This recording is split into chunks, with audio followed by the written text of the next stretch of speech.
તો સ્થાનિક સ્વરાજ્યના જંગમાં હવે સ્ટાર પ્રચારકો અલગ અલગ જિલ્લાઓમાં જઈને પ્રચાર કરી રહ્યા છે, ત્યારે આજે નર્મદામાં ભાજપે ઝંઝાવાતી પ્રચાર કર્યો હતો। અહીંયા નાયબ મુખ્યમંત્રી હર્ષભાઈ સંઘવી પહોંચ્યા હતા।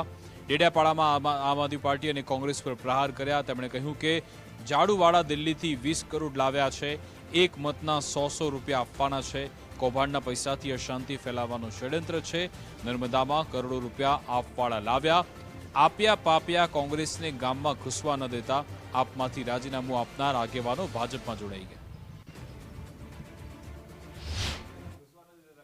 ગયા। પંજો આપ્યા પાપ્યા ઝાડુ એ કોઈને ગામની અંદર ઘૂસવા નહીં લેતા।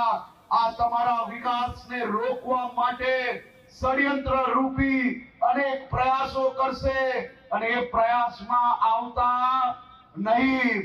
આ વર્ષે નર્મદા જિલ્લામાં આ ઝાડુવાળા લોકો દિલ્હીથી 20 કરોડ રૂપિયા લાવ્યા છે। 100 રૂપિયા આપે તો માનતા નહીં, કારણ કે તમારા નામે અનેક કટકીઓ મારવાનો ષડયંત્ર રચવામાં આવ્યો છે।